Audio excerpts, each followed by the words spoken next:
بسم اللہ الرحمن الرحیم۔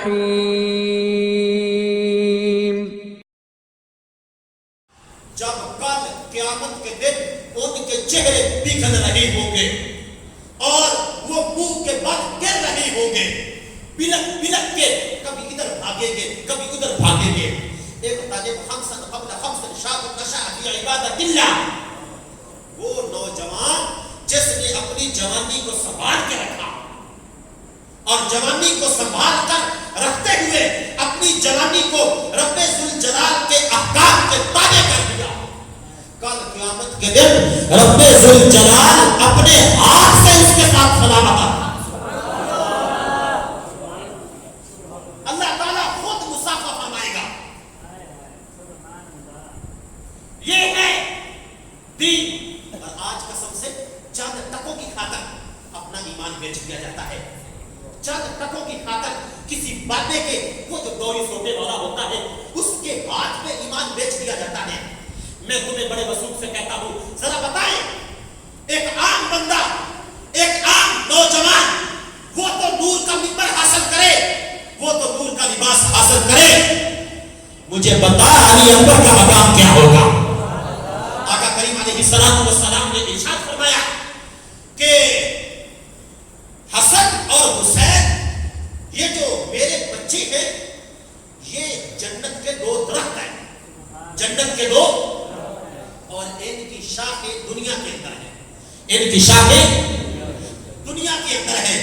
تم جس شاخ کے ساتھ بھی منسلک ہو جاؤ گے تم بالآخر میری بارگاہ میں پہنچ جاؤ گے۔ جب تم میری بارگاہ میں پہنچ جاؤ گے تو پھر تم خدا کی بارگاہ میں پہنچ جاؤ گے۔ میرے پیارے اسلامی بھائیوں، اگر ایک عام بندے کا مقام و مرتبہ اتنا بلند ہے تو پھر اہل بیت کے مقام و مرتبے کے حوالے سے ایک حدیث پاک حضرت عمر فاروق رضی اللہ تعالی عنہ کی شان کا تذکرہ کرتے ہوئے آقا کریم علیہ السلام نے ارشاد فرمایا، جنت میں روشنی بہت زیادہ ہوگی، جنت میں لائٹنگ بہت ہوگی، اتنی زیادہ روشنی ہوگی کہ ہر بندہ اپنے جسم کی انتڑیاں گن سکے گا، اتنی روشنی، لیکن بلب بھی کوئی نہیں، روشنی ہے، روشنی کے ذرائع کوئی نہیں۔ تو صحابہ نے سوال کیا، یا رسول اللہ وہ روشنی پھر ہوگی کس چیز کی؟ نہ بلب ہے، نہ ٹیوب ہے، نہ لائٹ ہے، نہ فلان ہے، کچھ تو روشنی کس چیز کی؟ آقا کریم علیہ السلام نے ارشاد فرمایا، رب ذوالجلال نے ساری جنت کو روشن میرے عمر کے چہرے کی برکت سے کیا ہے، میرے عمر کے۔ آقا کریم علیہ السلام نے ارشاد فرمایا، جب سارے روشنی کو دیکھ کے حیران ہو رہے ہوں گے، اچانک دھیمی دھیمی خوشبو ایسی جو پہلے انہوں نے کبھی نہیں سونگھی ہوگی، خوشبو چلے گی۔ جب سارے جنتیوں تک خوشبو پہنچے گی وہ سارے کہیں گے، ہم دنیا میں ایسے ہوتے تھے، ہم سلیم ڈاکٹر سے دوائی لینے کے لیے جاتے تھے، وہ تو فلانی جگہ پہ، ایک دوسرے کو پہچانیں گے، باتیں کر رہے ہوں گے، ان کو ایک خوشبو آئے گی۔ کیا آئے گی؟ خوشبو جنتیوں کو۔ تو وہ سارے کہیں گے، یار یہ بڑی عجیب خوشبو ہے، بڑی خوبصورت خوشبو ہے، یہ میٹھی میٹھی کتنی ہے، دیکھو اس خوشبو کی وجہ سے ہماری پیاس بھی ختم ہوتی جا رہی ہے، ہماری بھوک بھی ختم ہوتی جا رہی ہے۔ تو جب ایک دوسرے کے ساتھ چھ گویاں کریں گے کہ خوشبو بڑی پیاری آ رہی ہے تو وہ سارے پوچھیں گے کہ خوشبو ہے کس چیز کی؟ آقا کریم علیہ السلام جب جنتی اپنی امت اپنے غلاموں کی یہ گفتگو سنیں گے تو آقا کریم علیہ السلام کے چہرے پہ مسکراہٹ آ جائے گی۔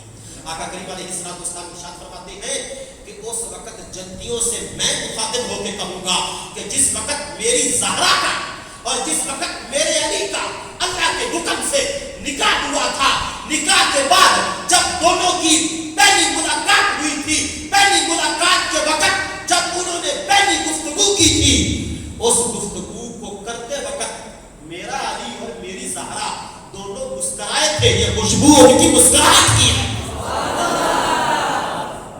یہ خوشبو ان کی مسکراہٹ کی ہے، یہ مکان ہے۔ تو جب اتنا بڑا مکان ہے تو بدنام نہ کرو، اگر پیٹنا یہ حسین کی محبت ہے تو سب سے بڑے اس وقت پیٹنے والے تو پھر حسین کی اولاد ہونی چاہیے تھی۔